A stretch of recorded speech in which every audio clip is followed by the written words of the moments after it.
ကိုလက်ထဲမှာရှိနေမှာကိုပတ်စံဆိုတာမမေ့ကြနဲ့လူတော်တော်များများဘဝမှာကြုံအားလေးရှိရဲ့အချက်ကတော့ပတ်စံချေပြီးပြန်မရတတ်တာပဲပတ်စံချေရဘယ်ကနေစားတယ်လဲဆိုရင်အာနာတဲ့စိတ်ကနေစားတယ်တချို့ကတော့အတိုးမတ်လို့ချေလိုက်ကြတဲ့သူတွေလည်းရှိကြမှာပဲဒါပေမဲ့တော်တော်များများကတော့အတိုးကိုမတ်လို့ဆိုတာထက်ခင်မင်ရင်းနှီးနေလို့ငင်းရမှာအာနာလို့ဆိုပြီးချီးမိကြတာများပါတယ်ဒီလိုအာနာပြီးငွေကြီးတတ်တဲ့သူတွေအတွက်စကားလေးတစ်ခွန်းလောက်လက်ဆောင်ပါပါရသည်မိတ်ပြတ်မှာဆိုလို့အာနာပြီးငွေချေလိုက်မိရင်အခုထက်ဆိုးတဲ့အခြေအနေတွေနဲ့မိတ်ပြတ်သွားရတတ်တယ်ဆိုတာကိုမမေ့ကြနဲ့ဒီစကားလေးကိုတည်တည်ချာချာမှတ်ထားကြနော်စေနာလည်းရှိတယ်ကိုတက်နိုင်တဲ့ပမာဏဆိုရင်ဒီအတိုင်းလာပေးလိုက်ပြန်ရဖို့မမျှော်လင့်ပဲကူညီလိုက်အခြေငါတွေအရှို့ရှင်းတွေမလုံးမိကြသေးနဲ့ငွေချင်းမိရဲ့နောက်ဆက်တွဲဘာတွေဖြစ်လာမလဲဆိုတော့ကိုပတ်စံနဲ့ကိုပြန်ရမှာမရမှာကိုစိတ်ပူနေရမယ်ကိုလိုတဲ့အချိန်ချက်ချင်းရကြမှာရမယ်ချိလိုက်တော့လွယ်လွယ်လေးချီးပေးလိုက်တဲ့ဆိုရင်ပဲပြန်တောင်းတဲ့အခါကျမလွယ်တော့ဘူးခခရရနဲ့ချောမော်ပြီးတောင်းနေရတာမျိုးကြုံရမယ်ကိုငွေနဲ့ကိုအောက်ကြရတတ်တယ်ကွဒါမျိုးကြုံမှုကြတဲ့သူတွေသိကြပါလိမ့်မယ်ကိုငွေကိုပြန်တောင်းဖို့ဒေါသကိုချုပ်တီးပြီးဘလောက်တောင်တီးခံခဲ့ရတယ်ဆိုတဲ့အကြောင်းကိုလေဒီတော့ကိုငွေနဲ့ကိုအပူမများခြင်းရင်အောက်မကြခြင်းပတ်စံချီတော့မယ်ဆိုရင်တည်တည်ချာချာစဉ်းစားကြပေါ့ကိုမှလည်းကိုအပူနဲ့ကိုပဲလေတကယ်ကိုလည်းအရေးတကြီးလိုအပ်လာပြီဆိုရောကိုချေးထားတဲ့ငွေဟာချက်ချင်းပြန်မရတတ်ဘူးလေဒါကြောင့်အဖိုးထပ်ပြောမယ်နော်အရေးအကြောင်းကြုံလာပြီဆိုရင်ကိုလက်ထဲရှိမှာကိုပတ်စံမှာငွေချေးတဲ့သူတော်တော်များများဘယ်လိုလောက်တတ်ကြသလဲဆိုရင်ငွေလာချေးတဲ့အခါတော့ကိုမထုံးမပေးရင်ဘယ်လိုမှမဖြစ်တော့ဘူးဆိုတဲ့ပုံစံမျိုးကိုမကူညီရင်လမ်းဘေးရောက်တော့မယ်ဆိုတဲ့ပုံစံမျိုးနဲ့ထိုင်ရှိခိုးမတက်အပူကတ်တက်ကြတယ်ကွဒီလိုပုံစံမျိုးတွေနဲ့ပြောလာလို့ကိုကတနာလို့ထုတ်ချေလိုက်မိရဲ့နော်ပြန်ရဖို့ကမလွယ်တော့ဘူးသာမှတ်ပြီးတော့ပြန်ပေးရမယ့်အချိန်ကြရင်အကြောင်းမျိုးစုံပြမယ်အချိန်ကိုမရမကဆွဲမယ်ပြန်ဆက်ဖို့စိတ်ကူးမရှိကြတော့ဘူးလေ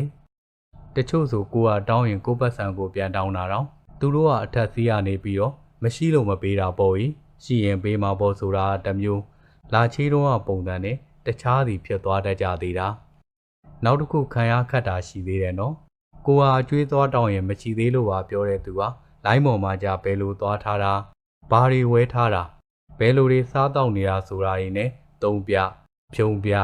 ကြွားပြကျွဲပြပြီးတင်နေတဲ့သူတွေဆိုတာတကယ်ရှိသေးတာကွတခါတလေကြရင်အရွယ်တိုက်ပြီးလုံနေသလားတော့မှတ်ရလောက်အောင်ကိုဝါမရှိပဲဝီးလို့ပြနေကြသေးတာအဲ့လိုလူမျိုးတွေကမဖြစ်စလောက်ငွေကြေးလေးနဲ့နာမည်တွေဂုံတိတ်ခါရင်းနဲ့လဲရတာကိုမရှက်တတ်ကြတဲ့သူတွေပေါ့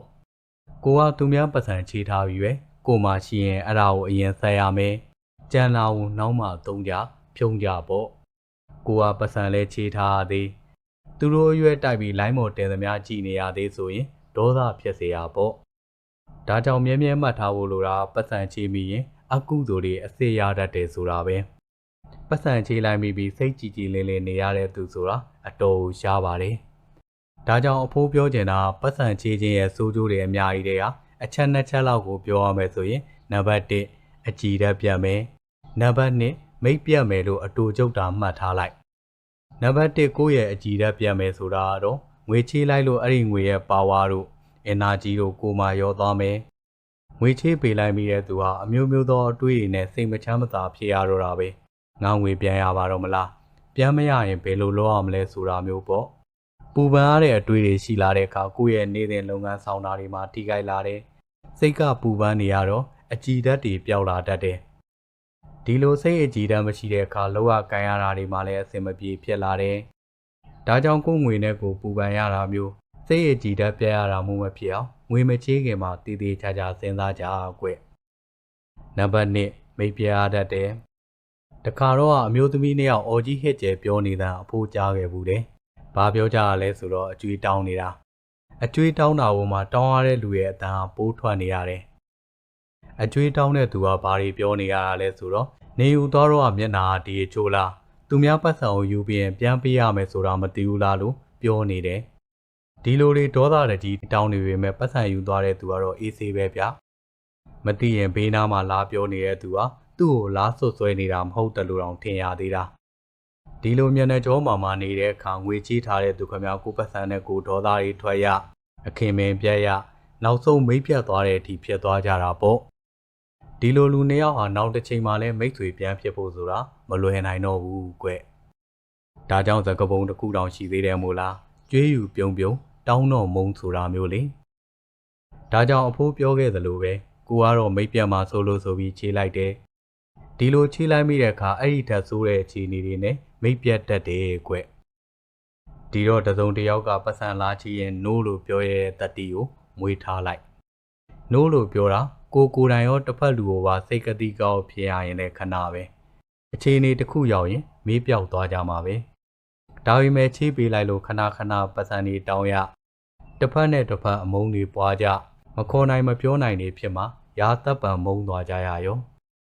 ဒီတော့လူတစ်ယောက်ကပတ်စံလာချီလို့အာနာပြီးငွေချီမိတော့မဲ့အခါဒီရဲ့ကျိုးဆက်တွေကိုတည်တည်ချာချာပြန်စင်သားကိုကစေရနာချီလို့ကိုပေးနိုင်တဲ့ပမာဏဆိုရင်စိတ်ပြက်နဲ့ပေးတာပေးလိုက်ချေးတာငားတာမျိုးလုံးမနေနဲ့တော့